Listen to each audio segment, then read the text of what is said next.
Alors, nous voilà dans la deuxième partie. Alors, Chantal, quand on a quitté au début, avant de la pause, il était question de nous parler de l'allégorie d'ici. Ce que ça t'a amené, ce que tu as découvert à travers tout ça. Parce que tu le dis toi-même, j'entendais, mais je ne suis pas convaincu. Mais quand tu reçois une critique en rapport avec ce livre-là, on ne parle pas d'une personne qui l'a lu juste pour le lire, mais une critique. Ça a été quoi ta première réaction à ta première critique sur ce livre-là? Ben, la première critique, c'est justement qu'on me disait qu'il était bon le livre, que je parlais, que j'étais peut-être psychologue un petit peu, en l'intérieur de moi, que c'était ça que j'allais chercher. Et c'est là que ça m'a bloqué parce que je le croyais pas. Mais je le croyais tellement pas que quand je le vendais, ce livre-là, je n'étais pas capable de le vendre. Quelqu'un me demandait de faire un résumé par moi-même. Le monde, quand tu vas dans les salons, ne veulent pas lire la plupart du temps en arrière du livre. Quand il y a l'auteur qui est là, ils veulent avoir le résumé. Dis-moi de quoi ça parle ton livre. Je n'étais pas capable. Je bloquais. J'étais quasiment tout le temps. J'étais vraiment pas capable. Ça veut dire, tu sais, c'est décourageant un petit peu d'aller en salon puis d'en vendre un ou deux, mais comment tu veux que je puisse le vendre si je suis même pas capable de faire le résumé du livre? Ça veut dire, tu sais, j'avais un long cheminement à faire. Et quand est-ce que tu as sorti ce premier livre-là? Là? En 2014. En 2014. Ça t'a pris combien de temps pour l'écrire, ta allégorie dessus, la confiance? Au moins un bon 5-6 ans, je le finissais pas, je réussissais pas à le finir parce qu'en même temps, je travaillais en comptabilité. Quand j'arrivais le soir chez moi, ça me tentait pas de l'ouvrir. Si je l'avais ouvert, probablement que ça fait justement ça. Il faut que j'ouvre mon livre pour que je puisse avoir le goût de continuer à l'écrire. Et ça continue aujourd'hui, ça. C'est pas nouveau, c'est comme ça. Mais j'avais même pas l'énergie de l'ouvrir.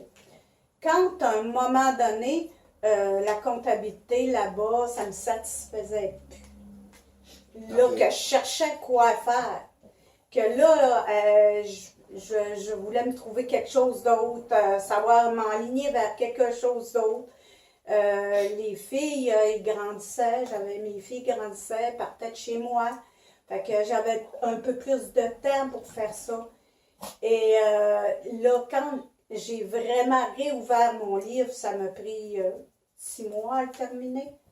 Mais il a fallu que je l'ouvre puis je commence à l'écrire. Si on peut comprendre, même si ça a pris 5-6 ans, c'est un livre qui a été écrit en fin de compte en 2 temps. C'est-à-dire que le temps où tu as arrêté de travailler et tu t'as concentré que sur le livre. Mais l'autre période, l'évolution que tu as eue entre-temps, est-ce qu'il y a des moments où, à un moment donné, la motivation n'y était plus? Est-ce que des fois, ça venait te perturber parce que tu étais obligé de travailler sur toi à travers le livre? Parce que dans le fond, tu parles dans cette trame-là d'une intimidation que tu as vécue quelque part. Dans le fond, est-ce que ça venait, sans je te dire la chasse aux sorcières, est-ce que ça venait perturber ce que tu étais à ce moment-là, à vouloir écrire quelque chose là-dessus? Oui, ça venait me chercher. Ça venait me chercher, là. Pas juste moi, hein. Mes filles ont été victimes d'intimidation, donc c'est pas juste moi, là. Il y avait mes filles aussi qui étaient là-dedans.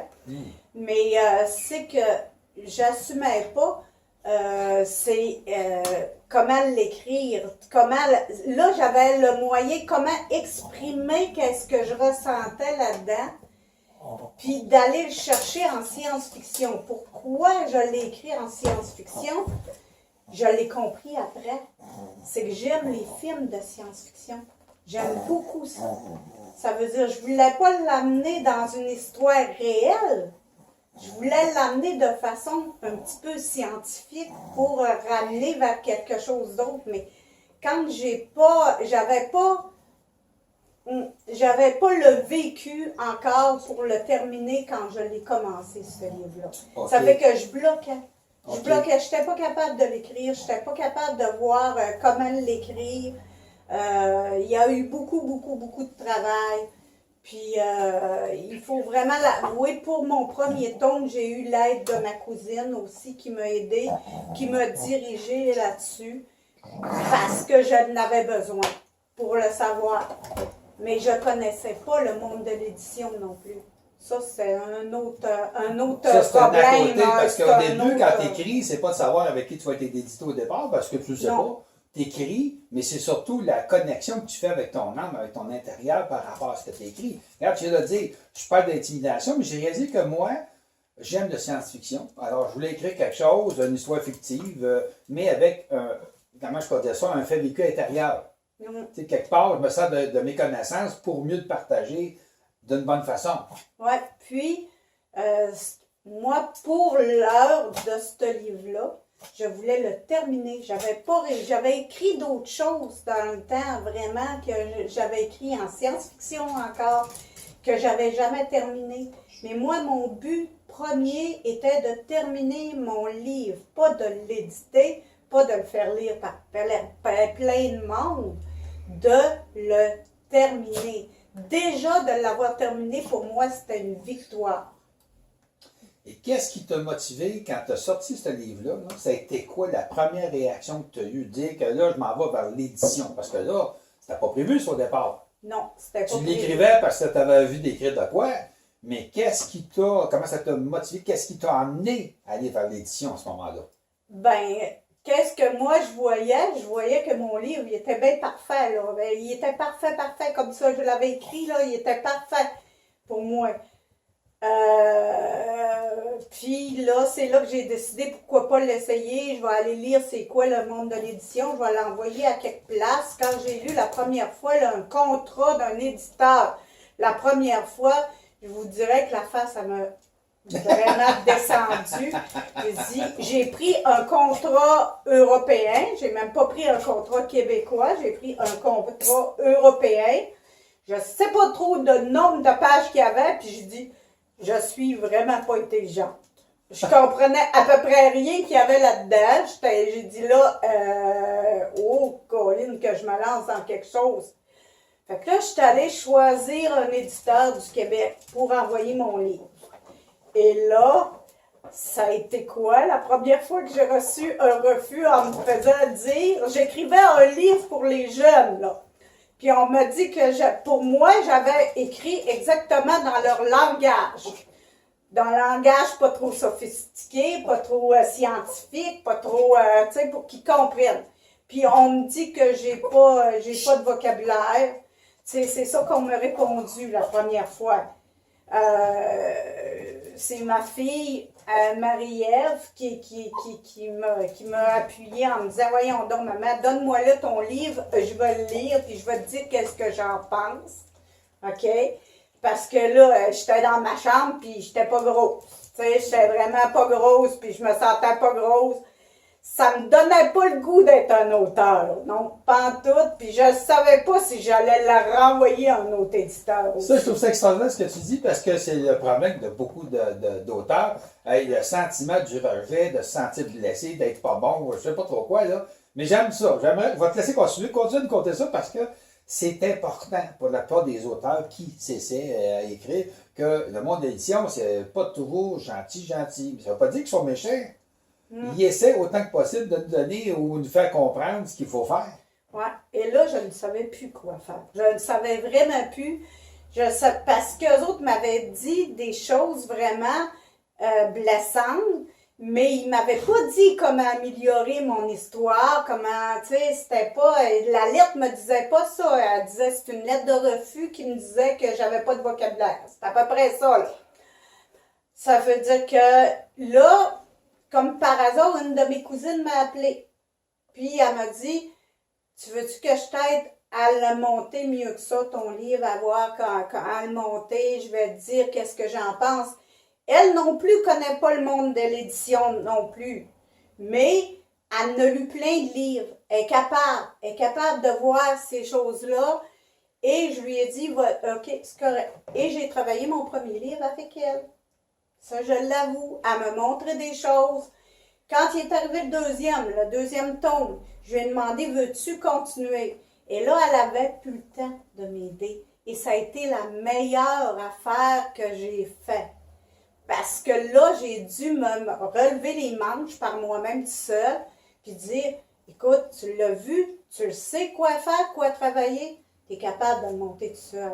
Et c'est là, à partir du deuxième, que j'ai vu que j'étais capable de monter mon livre toute seule.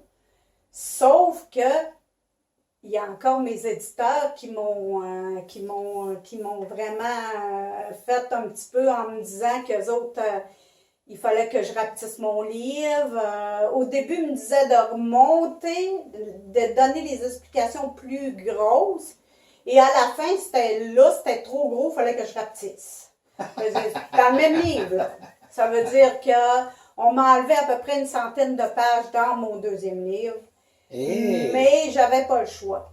Si je faisais pas ça, mes éditeurs me disaient qu'ils ne me prendraient pas mon deuxième tome. J'ai préféré pour mes lecteurs le faire, même si ça m'a fait beaucoup mal au cœur. Je l'ai fait, puis j'ai sorti mon deuxième tome aussi. Est-ce que tu le regrettes de l'avoir continué? Non, mon livre, il est même mieux que ce que je pensais. C'était ces 3 tomes-là que j'ai réussi à faire qui a fait une fin. J'ai fait une fin. Mon 3e tome me faisait faire pour la première fois une fin. Mais là, on a parlé des 3 tomes, mais c'est quoi le titre du tome 2, du tome 3? Le tome 2, de la Ligue Russie. le tome 3, c'est Révélation. Le tome 2... Hey, c'est une bonne question, on a un blanc de mémoire. J'ai un blanc de mémoire là-dessus, là. La confiance, révélation. Le tome 2. On essaiera de le trouver en cours de route. En cours de route. Oh oui, c'est pas grave, parce que ça arrive des fois un blanc de mémoire. On est tellement habitué de parler du premier, puis tu vois qu'on a oublié qui est le Ouais. Mais, ouais. Au départ, tu as écrit un livre, là, on arrive avec le premier de la Ligue Russie, mais est-ce que tu savais que tu n'étais pas écrire une suite? Oui, je savais. J'ai vraiment... Ça, c'est une affaire que je conseille pas aux personnes qui commencent leur premier livre. Déjà décider que c'est une trilogie que tu vas faire quand tu n'en as même pas écrit un. C'est comme... ça te donne beaucoup de ouf, ça a été dur. Mais je savais les 3 histoires, puis je savais que la dernière histoire allait être celle qui allait tout expliquer. Ça veut dire que tu allais avoir les explications que tu n'as pas eues dans le premier et le deuxième tome. Hein? Quand on écrit une trilogie ou qu'on écrit une saga, c'est sûr qu'on ne dira pas tout dans le premier livre, parce qu'après ça, on n'aura plus rien à dire. Fait que ça, je le savais. Mais ça m'a mis beaucoup de pression. J'ai dit, qu'est-ce que j'ai fait là? D'aller dire que je vais faire une trilogie. Et juste avant que je finisse, tu sais. Et juste avant qu'on aille en pause, j'aimerais savoir, mais comment tu t'es senti à la fin quand tu as finalisé ta trilogie? Le 3e tome a été vraiment une révélation pour moi, carrément, parce que le 3e tome, il n'y a eu rien changement, je l'ai fait toute seule, ça a été accepté. Et moi, quand j'ai dit, je tourne pas autour du pot. Quand j'ai fini de faire mon livre, il est fini. Mon 3e tome est plus petit que les 2 autres. Sauf que je dis tout ce qu'il y avait dedans et j'étais tellement fière d'avoir fini 3 tomes. Et là, j'avais un gros problème. Là, je me souviens plus du 2e tome, du titre du 2e tome, mais j'étais capable de faire le résumé du 2e, du 3e, mais mon premier, il fallait que je le relis. Parce que je ne savais pas encore comment faire le résumé du 3e. Du premier. Mais vu que le 3e, il m'avait donné autant de satisfaction que ça, j'étais capable de trouver le moyen de résumer les 2 autres aussi. Alors, si tu nous le permets, on va aller en pause, puis après ça, on va parler de ton cheminement dans tes débuts dans les salons du livre.